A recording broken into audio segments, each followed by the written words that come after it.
Hey everybody, Mr. Bookie Boo here, coming to you with my monthly Lego City update. It's the end of the month, it's the end of the year, and boy, I've got some exciting things to share with you. Of course, the interesting thing is that it's actually not in the city itself. It's actually a secret project that I've been working on. If you follow me on Instagram, you're going to see it, but it's actually a pretty cool project that I'm going to share with you. But briefly, we're going to go through the city. Not a whole lot's changed, but there are a few things. First of all, here in Ninjago City, you'll notice there's a lot more detail. I did spend some time earlier in the month working on that big mountain in the background. I added more plants, more flowers. Added, if you look at towards the top of the mountain up over there, you can see I added a little shrine up there where Sensei Wu is chilling, getting his vibe on, just relaxing, taking in all the sights and sounds of the city. I also expanded the waterfall. And let's see if I can get a little bit closer here for you to see. So I expanded the waterfall a bit more. So there's actually like a little, if you look at towards the top of the water there, you can actually see there's a little like opening where it comes out of the mountain, and then it slowly makes its way down the mountain over to the temple of the ultimate weapon, and then it comes down into a much bigger waterfall underneath the steps of the temple there, and then it just goes down as it did before. There's also just a few other little things in the city you'll notice. I did more brickwork off to the side over here by the red temple. It's mostly complete actually now. So there's the tunnel portals done, the rock work along there, the top part is pretty much complete. Added some plants over there just to give it a little bit of color, and added a few more accessories down below. You'll see I created actually a yellow tuk-tuk. This was actually created from the Legos, the little Ninjago City set with the main tuk-tuk. And then if you remember previously, I made a single passenger tuk-tuk. And then I said, well, what am I going to do? Because I bought a couple extra of those sets because I love the accessories with it. I love the all the signs and the lights and all that cool stuff. And so I said, well, what am I going to do? I said, I need a taxi. So that's what I decided to do. So I made a little taxi tuk-tuk, and you can see that there. You can see some closer pictures on Instagram of that as well. That's pretty much it for Ninjago Land, and that's also pretty much it for the rest of the city. I'm just going to give you the quick overview once again. So you pan over here, and you can see that there is not a whole lot went on over here. Good old Disney Castle still hanging out in its corner there. And then if I pull back, you can kind of see, let's see if I can pull back here without like tripping over everything. So pretty much the city's pretty much unchanged. I still have the facades. I did get a ton of bricks from Bricklink to build more facades. I haven't had a chance to yet, but my intention, again, is to have a row of facades all along the back here, all along here, all in here, and all the way over to here as well. Now, we'll probably also be rebuilding Avengers Tower, make it a little bit bigger so that it fits the theme with the facades, because these facades are a lot bigger. And we'll just come along here real quick so you can just see everything else.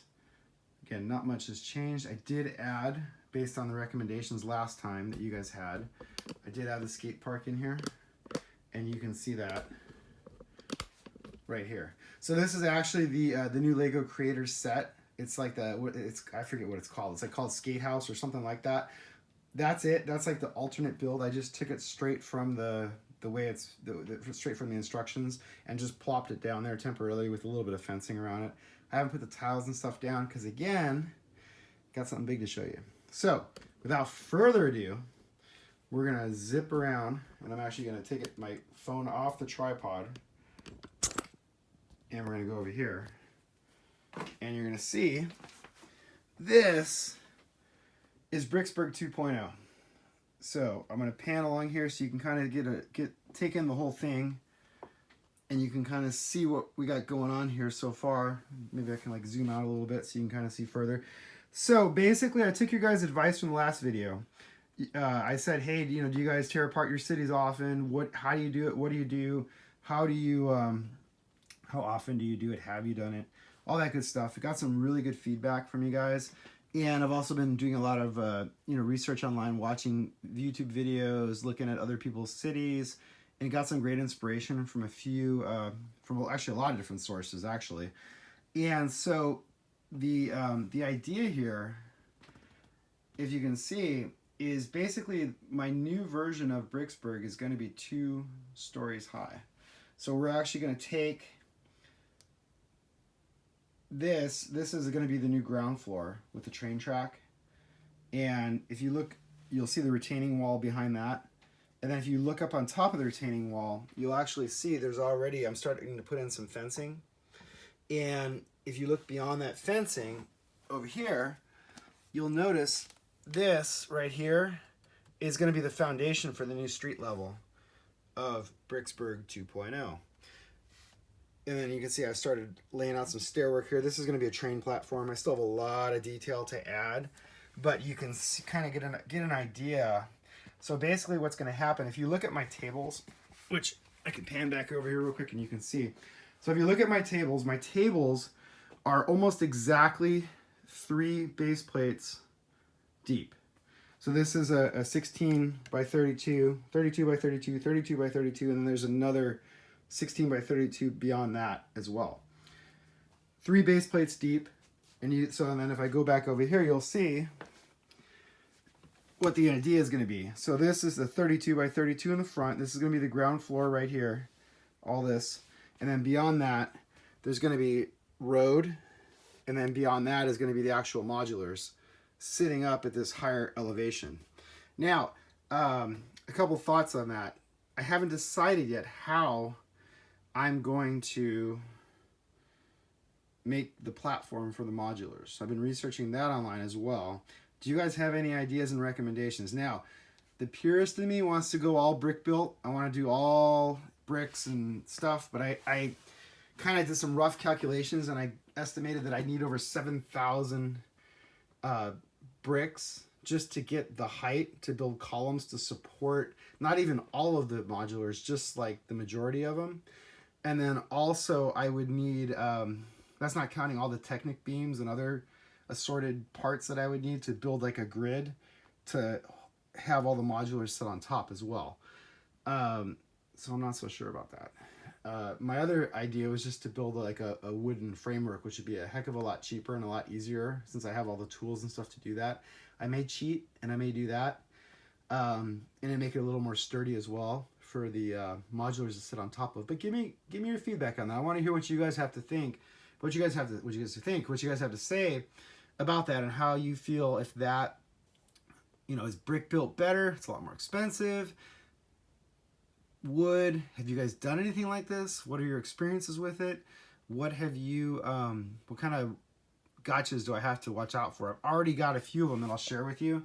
So the very first one I came across, so initially my wall here, this wall is 2 studs deep. So you can kind of see behind here, it's 2 studs deep. It was initially 1 stud closer in on the base plate here. The problem I had, and this is my longest nosed train, Emerald Knight's about this long as well. So the problem I had is when the train would go along the switch here, it would hit that retaining wall. So I had to push it back 1 stud. So if you look, you can't really see it, but if you look, it's actually hanging off the edge of the base plate. So it's technically 33 studs deep over here. So that's the first gotcha. And this, because the reason why is because I followed the pen lug standards for trains, which seemed like a really nice standard. So this down here, actually, I give these guys a plug because I did some research on track. If you look at my old track, you'll see, you know how it is. I just literally just took 2x4 tiles and 1x2 tiles and just plopped them on the studs and off I went. And it looks cool. It looks a lot better than just plain gray track in my opinion, but it's also kind of looks a little toyish. And the one thing that really bothers me all the way over here is the curves don't sit, they're just floating. They don't sit on the studs because of the way the tracks work. You can see it's not attached to the studs. Not good. So the Pen Lug guys, Pennsylvania Lego Users Group, great bunch of guys. They came up with a standard, which is what I've replicated here. So they actually have instructions online you can print out that tell you how to build a track and also how to build the ballast underneath it. And the thing that really blew me away was like the switch right here. This was like ridiculously complicated. It takes like a million bricks to do something like this, but I feel like the end result is just like stunning when you look at this. I mean, it looks like prototype rail track that you would see, and it's entirely attached to the base plate underneath, so it's not floating around, it's not moving. So anyway, so that's that with the track. I really like this. And also, so the way I have this design, since most of the track is actually, there's not a whole lot that's going to be visible. I'm going to probably add another section over here, and of course more sections down this way, but there's also going to be another tunnel over here. And if you notice, I already have a tunnel that I'm working on here. So what's going to happen is the track's going to be hidden for a lot of the way. So I don't need to worry about ballasting. I don't need to worry about putting the ties on it or anything like that. It's going to be hidden on the back side, and it's actually going to go underneath the modulars all back here, and then it's going to loop around. And I haven't figured out the whole layout yet with Ninjago City and all that, which is probably going to stay. But basically, it's going to a lot of it's going to be hidden. So actually, I'm going to save on quite a few number of pieces with that, which I'm pretty excited about. The other gotcha, though, I was going to show you real quick, was also over here. So I realized that, you know, I wanted to have tunnels to hide some of the track work, but also to give me more real estate. Because if you look in Bricksburg, again, let me go over here, you know, I'm basically out of room. I have room for one more modular all the way down over here by the Lego store. I could take that out. I can put the new diner that's coming out soon right there. But after that, I'm pretty much done. And the reason that's why is because of these curves here. See, I lose all this space because of the curve, and you can't really put a modular there. I could move the Ferris wheel, but again, you lose a lot of space. So with the new Bricksburg, this is going to be all real estate that I can build on all the way out to here. The ocean's going to probably move. It's probably going to be on the other side by Ninjago City, and I'm going to gain just a huge amount of space to build lots and lots of more modulars and Ferris wheel. Like, I might be able to fit the carousel on here now. Ghostbusters headquarters. All of a sudden, all this stuff becomes possible because I'm going to have 3 32 by 32 base plates deep to work on in the areas where the tunnel is for the track. So, and again, just real quick, the thing to note, though, is when I was building this, I realized that, so I can actually show you what I did. So I'm actually still working on it. So I had to build supports in here because I forgot how flimsy these are. They're really flimsy. So I'm working on supports internally to hold everything up. And you can kind of see what I'm still working on that little bit. So anyway, so that's it. So this is going to be coming up real soon. Hopefully by next month for my next update, I'll have a lot more progress. And I may actually have some of this to show you actually on the tables behind me here. And so let me know what you think. Let me know if you have any ideas or suggestions, or if you've built anything like Lego on multiple levels. Let me know any like gotchas or pitfalls that you've encountered, because this is like way outside my comfort zone, but I think the end result is going to be pretty darn good. Thanks for watching this update, and I will be back real soon with another Lego City update. Take care.